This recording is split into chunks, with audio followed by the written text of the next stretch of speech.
Comment créer une vie à son image, une vie qui nous ressemble, qui nous fasse nous épanouir et nous sentir libres quand on est soignant en libéral? Bienvenue dans Soignant Entrepreneur, le podcast qui parle de la vie de soignant libéral et d'entrepreneuriat.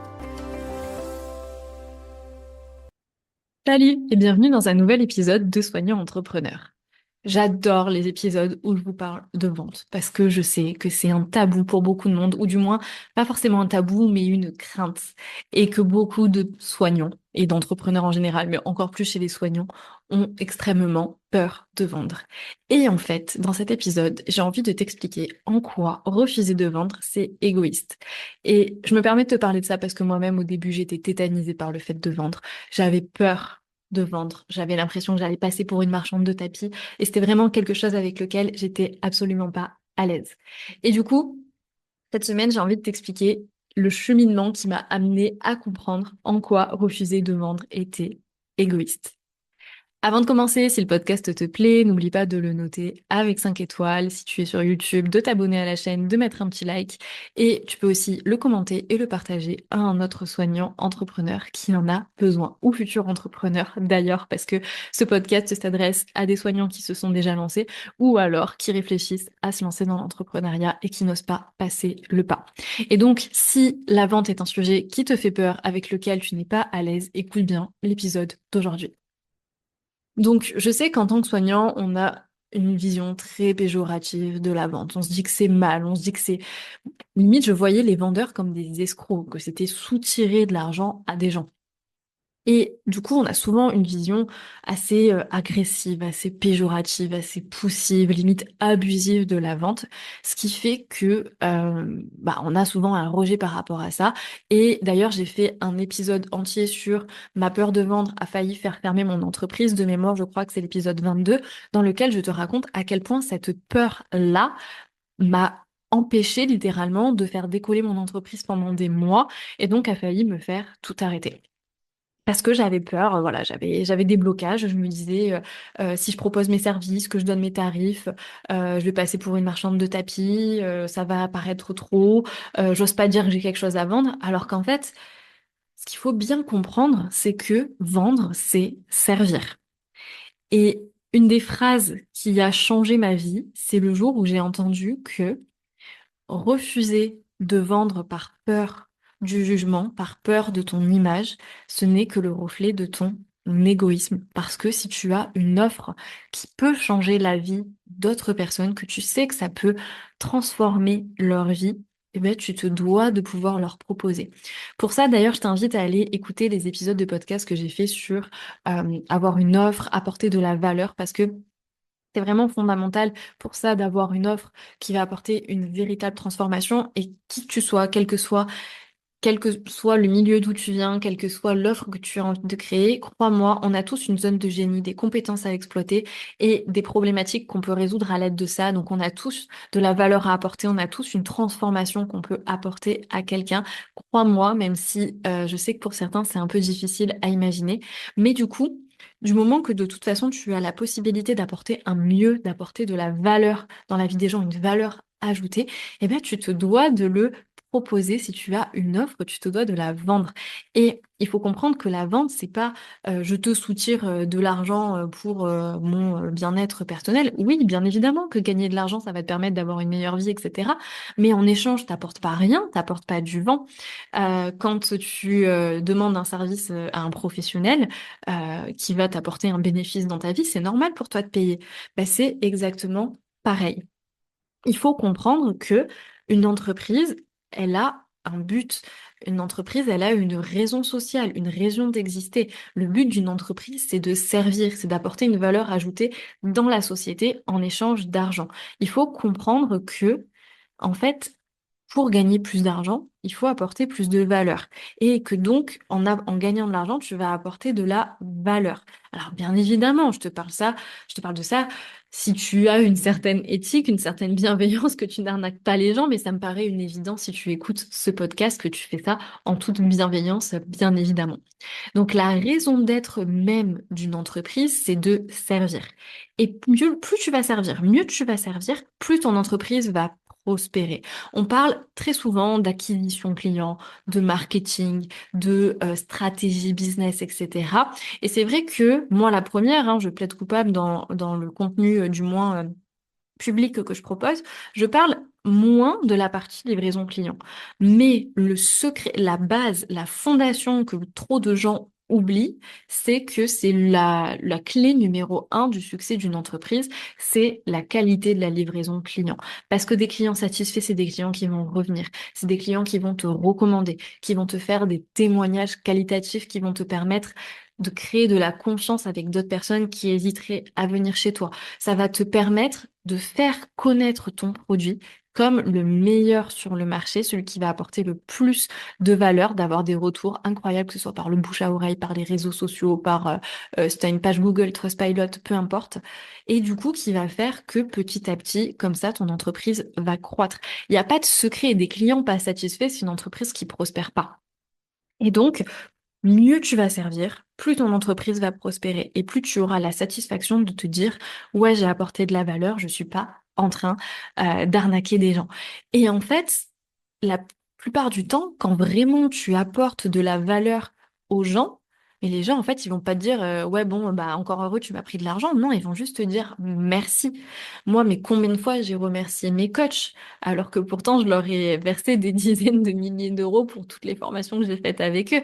Mes clientes aujourd'hui, elles me remercient, même celles qui sont encore au début ou qui n'ont pas encore de résultats tangibles, dans le sens où voilà, pas tout le monde a lancé son entreprise et du coup, pas tout le monde a eu des résultats, notamment des clients. Mais en fait, déjà, si tu mets tout ce que tu as pour apporter de la valeur, faire évoluer les personnes en fait vont te remercier et te dire qu'elles ont pris une excellente décision en choisissant de te faire confiance. Et ça va dépendre de la qualité, de l'énergie, de l'investissement que tu vas mettre dans l'intention de leur fournir la meilleure prestation possible. Tous les jours, je me demande comment je peux faire pour offrir à mes clientes la meilleure expérience possible. D'ailleurs, aujourd'hui, je travaille même plus seule là-dessus. J'ai Anna qui travaille avec moi, qui travaille sur le succès client. Et en fait, elle vient en double de moi pour répondre aux filles, pour s'assurer de leur réussite, faire des points avec elles, s'assurer de la qualité du suivi pour toutes, pour leur permettre d'avancer encore plus, pour qu'elles soient encore plus encadrées. Et pour moi, c'est primordial d'investir du coup de l'argent là-dessus, sur la qualité du suivi de mes clientes en payant Anna pour le faire, parce que pour moi, c'est la clé d'une entreprise qui prospère et aussi ça permet de te regarder dans le miroir en disant ouais, j'ai apporté de la valeur et je suis pas là juste pour prendre l'argent des gens, je suis là pour apporter de la valeur à des gens. Les gens sont satisfaits de ce que je propose, je peux être fière de moi et je sais que ce que je propose vaut le tarif que j'en demande. Et donc, si tu sais l'impact que tu peux avoir dans la vie des gens, ne pas vendre, on pourrait dire que c'est égoïste. Et je vais te raconter une petite anecdote qui est que j'ai encore récemment eu certains blocages sur le fait de dire non mais cette personne je peux pas forcément la pousser à passer à l'action, c'est un peu trop tôt pour elle et je peux pas lui demander ça et je peux pas la brusquer, etc. Et en fait j'ai un très bon ami qui est closer. Donc closer, c'est les personnes, on va dire, qui sont spécialisées dans la vente, avec qui j'ai échangé et qui m'a dit ok, pose-toi et demande-toi, parce que là, en fait, c'est ta peur qui parle. T'as peur d'être mal perçue. T'as peur d'être vendue comme une arnaqueuse, comme une marchande de tapis, etc. Demande-toi en quoi tu rends service à la personne en la poussant à passer à l'action maintenant et en quoi tu ne lui rendrais pas service si tu lui dis, OK, très bien, je veux pas te forcer. Alors, bien évidemment, il y a des techniques pour vendre sans forcer, hein, ça va de soi, mais en me retirant et en n'essayant pas de lui vendre mon produit, en quoi je lui rendrais pas service. Et en fait, je me suis rendu compte que, en toute objectivité, si je permettais à la personne de passer à l'action rapidement, je lui permettais, pardon, de dépasser une bonne fois pour toutes ses peurs et d'apporter un vrai changement dans sa vie. Et que si je la confortais dans le oui, non, mais t'as raison, il faut que tu réfléchisses, il faut que tu sois sûr que c'est là vraiment la bonne décision pour toi aujourd'hui. Alors, bien sûr, il faut faire ça en toute objectivité, hein, il faut pas forcer si tu penses que c'est pas la bonne décision pour la personne. Mais si tu penses que ça l'est et que la personne en face n'est pas convaincue, ne pas la challenger, ne pas aller la challenger sur ses peurs, sur son manque de confiance en elle, par exemple. En fait, c'est la conforter dans son mode de fonctionnement actuel qui, par définition, si elle a sollicité un contact avec toi, si elle s'est intéressée à ton offre, ne lui rend pas service, ne la rend pas heureuse. Et toi, ton but, c'est d'apporter de la valeur. Donc en fait, en confortant la personne dans ses peurs, dans sa zone de confort, dans ses croyances limitantes, tu la confortes dans son mode de fonctionnement qui lui a permis d'avoir les résultats qu'elle a aujourd'hui, qui ne sont pas les résultats qui la rendent heureuse. Et on sait que pour avoir ce que tu n'as jamais eu, tu dois faire ce que tu n'as jamais fait, tu dois changer de paradigme, tu dois changer de mode de fonctionnement, tu dois sortir de ta zone de confort. Donc permettre aux personnes de se challenger, de sortir de la zone de confort pour ensuite pouvoir, toi, derrière, les aider avec ton offre, c'est leur faire un cadeau, c'est leur rendre un service. Et je sais que tu écoutes ça et que peut-être que ça te paraît logique, mais que tu as du mal à le processer et c'est normal. Et pour être parfaitement transparente, moi-même, je pense qu'aujourd'hui, j'ai pas encore totalement intégrer et incarner ça parce que je pense que c'est très dur. Aujourd'hui, je suis là pour planter des petites graines dans ta tête, t'aider à te détacher peut-être de la relation péjorative que tu peux avoir avec la vente et réussir à te dire, en fait, vendre, c'est servir, vendre, c'est aider. Et je sais que c'est facile à entendre, que c'est facile à dire une fois que tu l'as compris et je sais qu'il va te falloir aussi du temps pour l'intégrer, pour le processer, mais mets cet épisode de podcast en favori, réécoute-le régulièrement. Mets-toi-le en boucle. Le jour où tu auras peur de vendre, vraiment, reviens écouter ce podcast, pense à moi et réécoute ce que je te dis et incarne-le. Et mets-toi un petit coup de pied aux fesses pour réussir à l'incarner, à faire des actions qui vont dans le sens de cette idée-là. Et tu verras qu'avec le temps, tu réussiras à le réaliser. Alors, je sais, c'est facile à dire aussi quand tu as déjà eu des clients avec des clients satisfaits, des résultats, etc. Et que quand tu sais pas encore si ce que tu proposes va vraiment aider du monde parce que tu as beau en être plus ou moins persuadé tant que tu te l'es pas prouvé en aidant véritablement des gens sur le terrain, et ben tout simplement tu ne peux pas en être sûr à 2000%. C'est pas grave, vas-y, fais tout ce que tu peux et en fait, dis-toi que juste le fait pour ces personnes-là d'avoir opéré un changement en décidant de passer à l'action pour leur bien-être, de faire confiance à quelqu'un et de d'utiliser des outils qui vont être mis à leur disposition, ça va déjà enclencher un changement positif chez ces personnes et ça peut déjà potentiellement changer leur vie. Quel que soit derrière les résultats qu'elles vont avoir, si toi, tu mets toute l'intention de les aider et de leur permettre d'évoluer, tu ne peux avoir que des résultats positifs. Même si ce n'est pas exactement la promesse que tu avais en tête, tu vas permettre à des personnes d'évoluer. Et d'ailleurs, un autre truc important, c'est de se déresponsabiliser de ce que les personnes vont faire. En fait, il faut partir du principe que tes clients sont 100% responsables. Toi, tu as la responsabilité de leur fournir la meilleure qualité de suivi et d'outils qui est en ton pouvoir. Tu as une obligation de moyens. Par contre, tu n'as pas d'obligation de résultat parce que ça ne dépend pas de toi.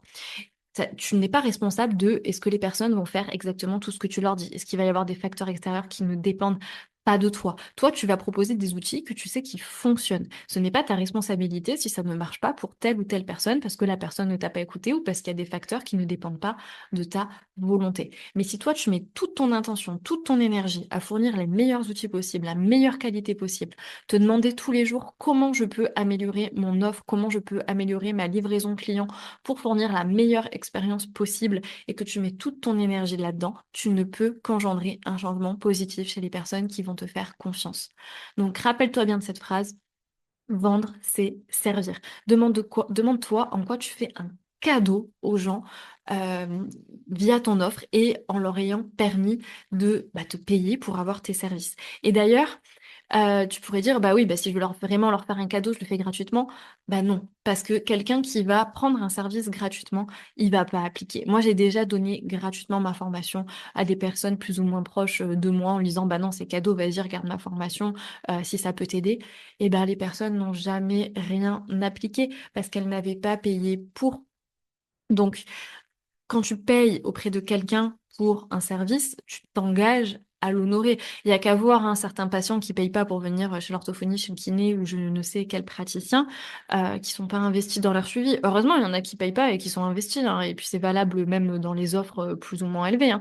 Mais les gens, quand ils payent, ça va les engager à passer à l'action, à faire ce que tu vas leur dire et donc à avoir d'autant plus de résultats. Donc leur faire payer, c'est les aider à s'engager auprès d'eux-mêmes, à avoir des résultats. Parce que quand tu as mis une certaine somme sur la table, bon bah tu te dis j'ai pas trop le choix que de la rentabiliser. Donc voilà, demande-toi vraiment en quoi vendre ton offre va permettre de faire un cadeau au monde autour de toi. Quelle va être ta proposition de valeur, en quoi tu vas apporter de la valeur au monde et en quoi, en vendant, tu vas servir le monde autour de toi.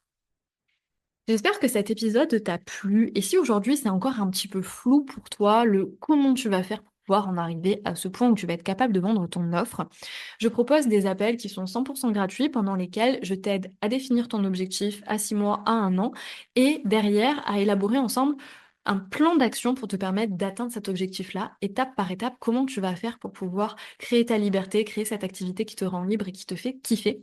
Et à l'issue de cet appel, si le plan d'action te plaît et que tu te sens capable de le mettre en place toute seule, eh ben, j'en suis ravie de t'avoir aidé. Et si tu penses que tu as besoin d'aide, besoin de mon aide pour mettre en place ce plan d'action, on pourra voir si ton profil correspond à celui que j'accompagne avec mon accompagnement Evolve pour les soignants libéraux qui se lancent dans l'entrepreneuriat. Et si c'est le cas, on pourra décider ensemble de travailler ou non ensemble à l'issue de cet appel. Pour réserver ton appel, c'est très simple, le lien est dans la description de ce podcast. Si l'épisode t'a plu, n'oublie pas de le noter avec 5 étoiles, de le commenter et de le partager à un ami qui en a besoin. Et moi, je te dis à très vite pour un nouvel épisode.